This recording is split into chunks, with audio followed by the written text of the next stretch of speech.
دنیا کے بیشتر تنازعات کی جڑ میں ایک ہی سوال چھپا ہوتا ہے، ممالک جنگ کیوں کرتے ہیں؟ تاریخ ہمیں بتاتی ہے کہ جنگیں صرف ہتھیاروں کی لڑائی نہیں ہوتی، بلکہ یہ طاقت، وسائل، نظریات اور بقا کی جنگیں ہوتی ہیں۔ آئیے تاریخ کے آئینے میں دیکھتے ہیں کہ دنیا کی بڑی جنگیں کیوں ہوئیں اور ان کے پیچھے کون سی وجوہات تھیں۔ سب سے پہلے بات کرتے ہیں پہلی جنگ عظیم کی۔ 1914 میں شروع ہونے والی یہ جنگ صرف ایک شہزادے کے قتل سے شروع ہوئی، لیکن حقیقت یہ ہے کہ یورپی طاقتیں پہلے ہی آپس میں طاقت کے توازن کی جنگ لڑ رہی تھیں۔ وسائل، نوآبادیاتی تسلط اور خفیہ معاہدے اس جنگ کی اصل بنیاد تھے۔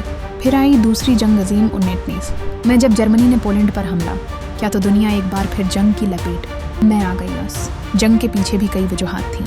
پہلی جنگ عظیم کے نتائج، جرمنی کی معاشی تباہی، ہٹلر کی قوم پرستانہ پالیسی اور دنیا کو فتح کرنے کی خواہش، اس کے علاوہ نظریاتی فرق بھی ایک بڑی وجہ تھا، جیسے فاشزم بمقابلہ جمہوریت۔ آپ بات کرتے ہیں سرد جنگ کی۔ یہ ایک ایسی جنگ تھی جس میں اصل میں لڑائی نہیں ہوئی، مگر دنیا دو بلاکوں میں بٹ گئی۔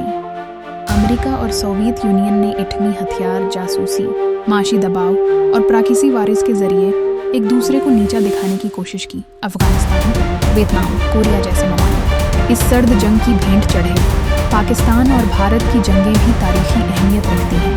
19 تقسیم کے وقت بھی کشمیر کا تنازع شروع ہوا، جو آج تک حل نہیں ہو سکا۔ 1965، 1971 اور 1999 کی جنگوں میں بنیادی وجہ زمین، نظریہ اور سیاسی بڑھتی تھی۔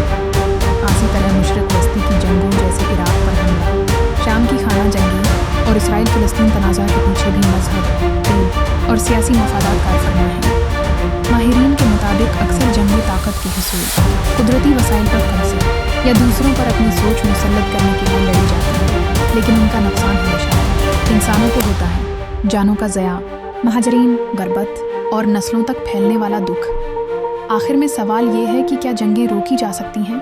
ہاں، اگر اقوام متحدہ، بین الاقوامی قوانین اور انسانی ہمدردی کو سنجیدگی سے لیا جائے تو جنگ کی جگہ مذاکرات، تعلیم اور باہمی احترام لے سکتا ہے۔ تو دوستو، اگلی بار جب آپ خبروں میں کسی جنگ کا ذکر سنیں تو صرف ہتھیار نہ دیکھیں، بلکہ یہ بھی سوچیں کہ اس کے پیچھے سیاست، تاریخ اور مفادات کا کیا کھیل چل رہا ہے۔